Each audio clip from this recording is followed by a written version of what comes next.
பிதா, குமாரன், பரிசுத்த ஆவியானுடைய திருநாமம் நாம் அனைவரையும் ஆசீர்வதித்து காப்பதாக. ஆமேன்.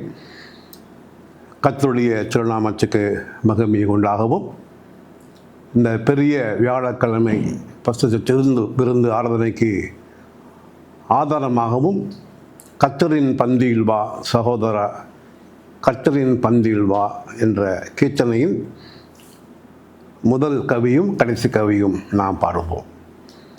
கர்த்தரின் பந்தியில் வா சகோதர, கர்த்தரின் பந்தியில் வா, கர்த்தரின் பந்தியில் வா. கர்த்தரன்பாய் சொந்த ரத்தத்தை சிந்தின, கர்த்தரன்பாய் சொந்த ரத்தத்தை சிந்தின காரணத்தை மனப்பூரணமாயின்னி கர்த்தரின் பந்தியில் வா சகோதர, கர்த்தரின் பந்தியில் வா, கர்த்தரின் பந்தியில் வா. அன்பின் விருந்தாமே, கர்த்தருடன் ஐக்கிய பந்தியாமே, துன்பம் துயர் போமே, இருதயம் சுத்தத்திடனாமே. இன்பம் மிகும் தேவ அன்பின் விருந்துக்கு, இன்பம் மிகும் தேவ அன்பின் விருந்துக்கு ஏது தாமதமும் இல்லாதி போதே வா கர்த்தரின் பந்தியில் வா சகோதர, கர்த்தரின் பந்தியில் வா, கர்த்தரின் பந்தியில் வா. நாம் அனைவரும் கர்த்தர் நோக்கி ஜெபம் செய்வோம். மகா கிருபையும் அன்பும் அருளும் இரக்கம் நிறைந்த எங்கள் பரமபிதாவே, உம்முடைய நேசகுமாரனும் எங்கள் இரட்சகருமாகிய இயேசு கிறிஸ்து கல்வாரியிலே தம் இரத்தத்தை சிந்தி எங்களை மீட்டுக்கொண்ட உம்முடைய ஒப்பற்ற அன்பை நாங்கள் இந்த பரிசுவார்த்திலே நினைவு கூற ஆண்டவர் அருள் புரிந்திருக்கிறீர். சிறப்பாக இந்த பெரிய வியாழன் ஆராதனைகளும் கர்த்தாவே நாங்கள் பாத்திரவான்களாக பங்கு பெற எங்களை அழைத்திருக்கிறீர். ஆண்டவராகிய இயேசு கிறிஸ்துவின் திருச்சரமும் திருரத்தமும் எங்கள் பாவங்களை மன்னித்து எங்களுக்கு ஆண்டவர் மீட்பை ரட்சிப்பை மீண்டும் எங்களுக்கு நீர் தருவதாக வாக்குறுதி அளித்திருக்கிறீர். 2000 ஆண்டுகளுக்கு முன்பாக நீர் ஆசிரித்த இந்த திருவிந்தை நாங்கள் இந்த நாளில் ஆசிரிக்கின்றோம். எங்களை தகுதிப்படுத்திக் கொள்கிறோம், எங்களை தாழ்த்துகிறோம், எங்களை ஒப்புக் கொடுக்கிறோம்.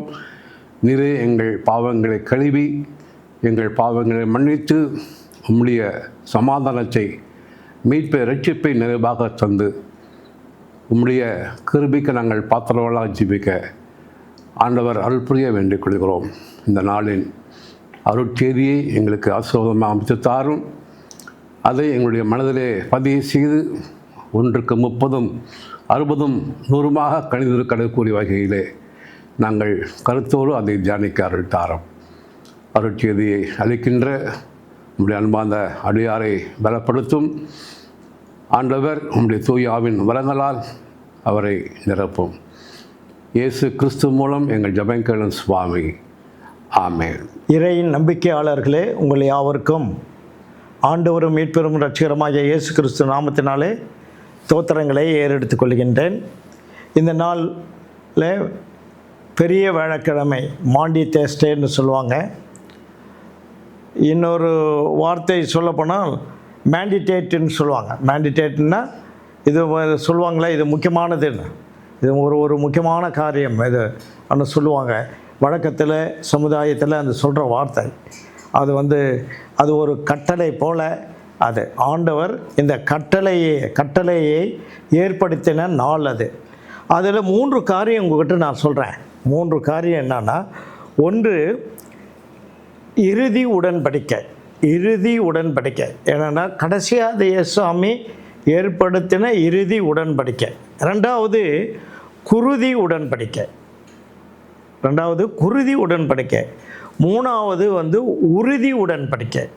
இந்த 3 காரியம் இதில் அடங்கியிருக்கு. நான் மொத்தமாக உங்ககிட்ட பேச விரும்புகிறேன்.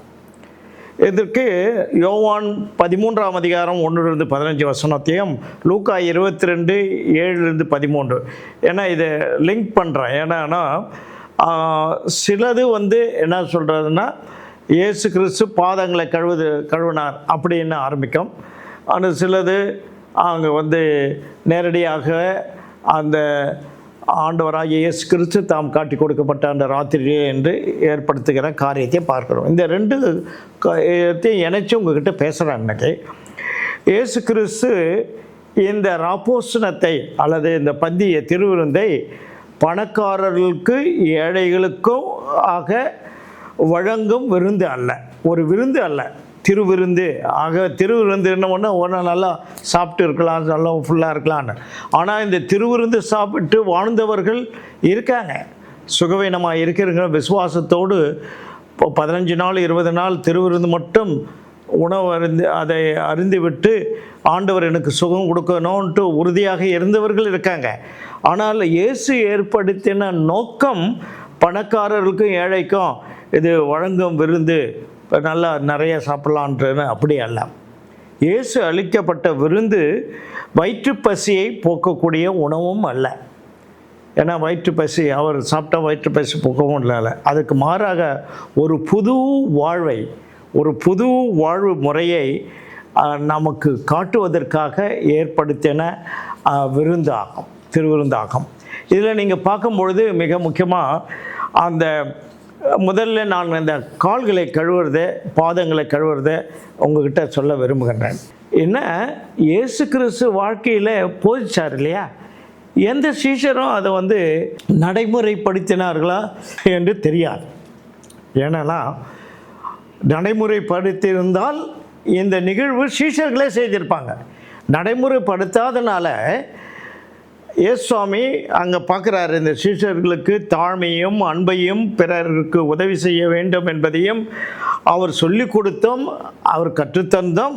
ஆனால் அவர் கூட இருந்த சீஷர்கள் அதை செய்ய மறந்துட்டாங்க. இந்த அடிப்படை செய்தியை மறந்துட்டு அவர்களுக்குள்ளாக ஒரு சண்டை வந்துடுச்சு பாருங்கள். அந்த சண்டை யார் பெரியவர், எங்களில் யார் பெரியவரியா, இது இன்றைக்கி எல்லா இடத்துலையும் நடக்குது. யார் பெரியவர்?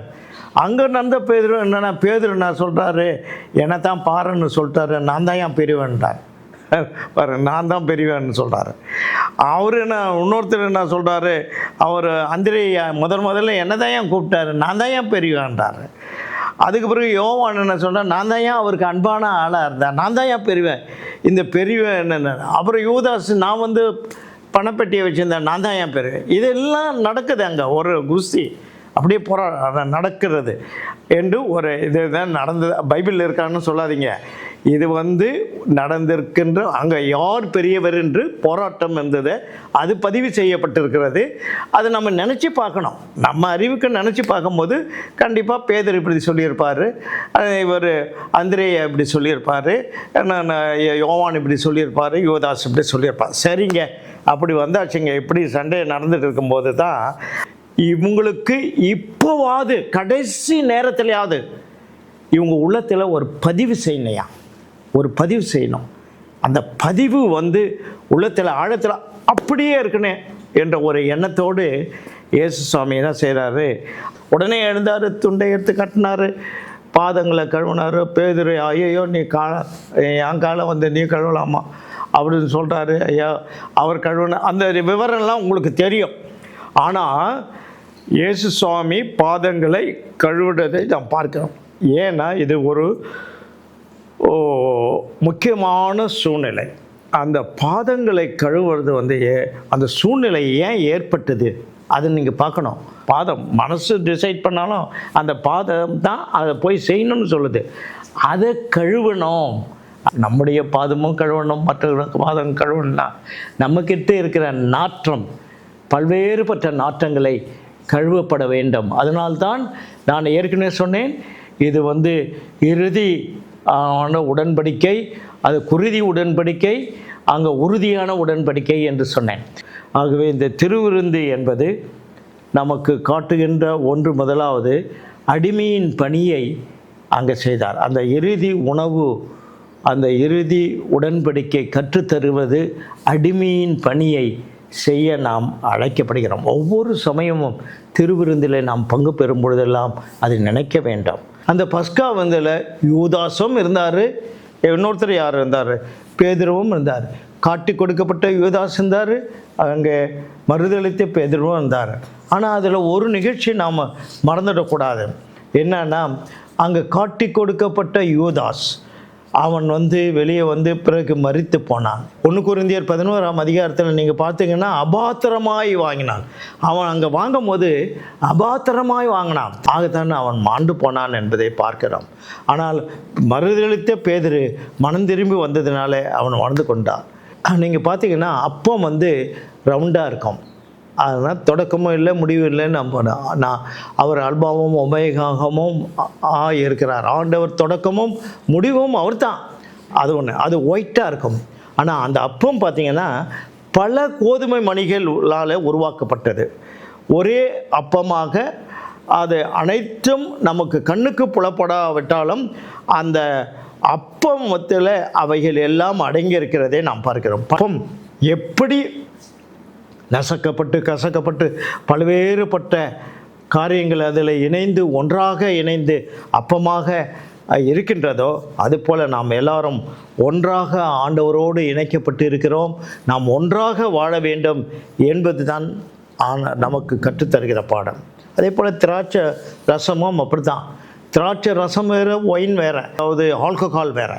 நசுங்கி கசங்கி அதுக்கு பிறகு என்னென்ன அந்த திராட்சை ரசம் வருகிறதை நாம் பார்க்கிறோம், தயார் பண்ணுறதை நாம் பார்க்கிறோம். இந்த திருவிருந்தில் நாம் பங்கு பெறும் பொழுது அவர் சொல்லுகின்ற மிக முக்கியமான காரியம், இது என் சரீரம், இது என் ரத்தம். நாங்கள் லுத்தரன் சர்ச்சில் பாவ மன்னிப்பு, இண்டிவிஜுவல் பாவ மன்னிப்பு இருக்குது ஒன்று. அதில் சொல்லும் பொழுது, நீங்கள் உண்மையாக பாவ அறிக்கை செய்தீர்கள் என்றால் உங்கள் பாவங்களை நாங்கள் ஆண்டவராகிய இயேசு கிறிஸ்து நிமித்தம் உங்கள் பாவங்களை மன்னிக்கிறோம். அப்படி நீங்கள் உண்மையாக அறிக்கை செய்யணுன்னா உங்கள் பாவத்தை உங்கள் மேலே சுமத்துக்கிறோன்னு, அது பயங்கரமான வார்த்தை. அதனால் நம்ம பாவத்தை அறிக்கை செய்து என்ன செய்யணும்னா, நம்ம திருவிருந்தில் பங்கு கொள்ள நாம் அழைக்கப்படுகிறோம் என்பதை மறந்துடக்கூடாது. இந்த ஆண்டவருடைய அப்பமும் ரசமும் அவருடைய இரத்தமும் வல்லமை உடையது. அமெரிக்காவில் ராபர்ட் டிக் ரான்டிஸ் என்ற விஞ்ஞானி, அவர் பெரிய விஞ்ஞானி, அவர் ஒரு கேமரா கண்டுபிடிச்சார். ஜீவன் உள்ளதாக இருந்தால் வெளிச்சத்தை காட்டும், இதே கண்டுபிடிச்சார். இவர் என்ன செய்தார், ஒரு முறை ஹாஸ்பிட்டலுக்கு போனார். அப்போ அங்கே ஒரு பாஸ்டர் குருவானவர் ராப்போசனம் கொடுக்கறதுக்காக வர்றார். ஒருத்தர் சுகமனாக இருக்கார், அவருக்கு ராப்போசனம் கொடுக்கார். அப்போ ராப்போசனம் கொடுக்கறதுக்கு முன்னாடி அவர் அந்த அப்பத்தை எடுத்து ஃபோட்டோ எடுக்கிறார். ஃபோட்டோ எடுத்தால் ஒன்றுமா இருந்தது. அவருக்கு ராப்போசனம் கொடுத்துட்றாரு. கொடுத்துட்ட பிறகு அவரே எடுக்கிறார். அவரே முன்னாடியே எடுத்துட்டார். முன்னாடி இருளாக இருந்தது, அப்பத்தை வாங்கின பிறகு வெளிச்சமாக இருந்தது. அவர் பார்த்தார், குருவானவர் ஏதோ மேஜிக் செய்கிறாருன்ட்டு திரும்ப என்ன செய்தார், அடுத்த முறை திரும்பி போனார். அதே இது நான் என்ன சொல்ல வரேன்னா, உங்களுக்கு அபாத்திரமாக வாங்கக்கூடாதுங்க. அதை நம்ம வாங்கி புசிக்கும் பொழுது அது வரையும் அப்பந்தான், அது வரையும் ரசம்தான். ஆனால் நீங்கள் விசுவாசத்தோடு ஏற்றுக்கொள்ளும் பொழுது ஆண்டவருடைய திரு சரீரமும் திரு ரத்தமும் உங்கள் உள்ளத்திலே கிரியை செய்கிறது என்பதை மட்டும் விசுவாசிங்க. வாங்கி புசிக்கின்ற பொழுது நாம் அவருடைய பிள்ளைகளாக ஆகின்றோம். சொல்கிறாரு, நான் திரும்பி வரும் அளவும் இதை நீங்கள் நினைவு கூற வேண்டும் என்று சொல்கிறோம். இதை நினைவு கூற வேண்டும். ஆகத்தான் நான் அதை சொன்னது ஒரு நாளில் தொடங்கப்பட்ட இந்த திருவிருந்து இன்று உலகமெங்கும் இந்த திருவிருந்து ஆராதனை நடக்கிறது என்றால் அது மிக சிறப்பானது. ஆண்டவருடைய கட்டளைக்கு கீழ்ப்படிந்து நடக்கின்ற ஒன்றாகும். அதாவது ப்ராமிஸ் என்று சொல்லலாம். மனம் கசந்து பங்கு பெறுவர்களுக்கு பாவ மன்னிப்பின் நிச்சயம் உண்டு. ஆண்டவர் நம்மை ஆசீர்வதிப்பார், நம்மை பலப்படுத்துவார். நாம் உலகத்திற்கு சாட்சிகளாய் வாழ்வோம். திரியேக ஆண்டவர் உங்களை ஆசீர்வதித்து காப்பாராக. ஆமென். நாம் அனைவரும் கர்த்தரை நோக்கி ஜெபம் செய்வோம். மகா கிருபையும் அன்பும் அருளும் இருக்கின்றது எங்கள் பரமபிதாவே, இந்த நாளும் நம்முடைய அருள் வாக்கை நாங்கள் தியானிக்க அருள் புரிந்திருக்கிறீர். பெரிய வியாழன் தினமாக கர்த்தாவே, இந்த திருவந்தை நீர் ஆசரிப்பதிலே நீர் ஏற்படுத்தின அநேக காரியங்களை, போதனைகளை எல்லாம் நாங்கள் மீண்டுமாக உம்முடைய அடியார் மூலமாக கேட்க அருள் புரிந்திருக்கிறீர். கர்த்தாவே, எங்களுடைய உள்ளத்திலே நாங்கள் தாழ்மை உள்ளவர்களாக, பணி செய்ய வேண்டும் என்கின்ற ஆர்வம் உள்ளவர்களாக, அனைவரோடும் ஒப்புரவாகி மன்னிக்கும் சிந்தி நாங்கள் பெற்றுக்கொள்கிற மக்களாக வாழ வேண்டும் என்றும் ஒரு சிறந்த முன்மாதிரியை நீ செய்து காண்பித்தீர் சுவாமி. ஆம் பிதாவே, இந்த நாளில் நாங்கள் கேட்ட அனைத்து திருமறை பகுதிகளையும் கர்த்தாவே, அதன் வழியாக சிறந்த செய்தியையும் நாங்கள் பெற்றுக்கொண்டோம். இந்த திருவிருந்து இறுதியான ஒரு திருவிருந்து, குருதியான ஒரு திருவிருந்து, உறுதியான ஒரு திருவிருந்து என்ற மைய தலைப்பை எங்களுடைய மனதிலே பதிவு செய்து கொள்கிறோம். நீர் வருகை தருகின்ற அந்த நாளை அவளோடு எதிர்பார்க்கின்றோம். அந்த நாளிலும் கர்த்தாவே, நாங்கள் உம்மால் ஏற்றுக்கொள்ளப்படக்கூடிய மக்களாக ஜீவிக்க எங்களை சக்தி படைக்க உம்முடைய தூய ஆவியின் அபிஷேகத்தினால் எங்களை நிரப்பும். இந்த திருவிந்தின் பங்கு பெறுகிற அனைவரையும் ஆசிர்வதியும். ஒருவரும் அதை அபாத்திர தன்மையோடு பெற்றுக்கொள்ளாதபடி அனைவரும் பாத்திரவர்களாக பாவமன்னிப்பை நிச்சயத்தை நாங்கள் பெற்றுக்கொண்டோம் என்ற அந்த மன உறுதியோடு, திருப்தியோடு, சமாதானத்தோடு, மகிழ்ச்சியோடு இல்லம் செல்ல அருள் தாரும். உம்முடைய மாறாத அன்பும் உம்முடைய இரக்கமும் நேசமும் கிருபையும் எங்களோடு எப்பொழுதும் தங்கியிருக்கும்படியாக வேண்டிக் கொள்கிறோம். உயிர்த்தெழுந்த ஆண்டவராகிய இயேசு கிறிஸ்து அருளுகிற சந்தோஷம், சமாதானம், அவர் தருகிற பலன் எங்கள் அனைவருக்கும் எதிர்காலத்தை நாங்கள் நோக்கியிருக்கின்ற திருப்பணியிலும் எங்களுடைய ஜீவியத்திலும் எங்களுக்கு நம்முடைய தூய ஆவியாருடைய அருட்பொழிவோடு ஆண்டவர் தந்து ஆசீர்வதிக்கும்படி வேண்டிக் கொள்கிறோம். இறைமைந்தன் இயேசு கிறிஸ்து வழியாக இந்த ஜெபத்தை தாழ்மையோடு ஏறெடுக்கிறோம் சுவாமி. ஆமென். கர்த்தரானவர் உன்னை ஆசீர்வதித்து உன்னை காப்பாராக. கர்த்தரானவர் தமது திருமுகத்தை உன்மேல் பிரகாசிக்க செய்து உன் பேரில் கிருபை உள்ளவராயிருப்பாராக. கர்த்தரானவர் தமது திருமுகத்தை உன்மேல் பிரசன்னமாக்கி உனக்கு சமாதானம் தந்தருளுவாராக.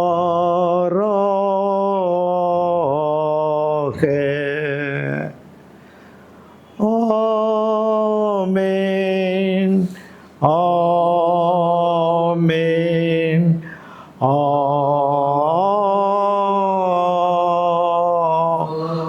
ஆமென்.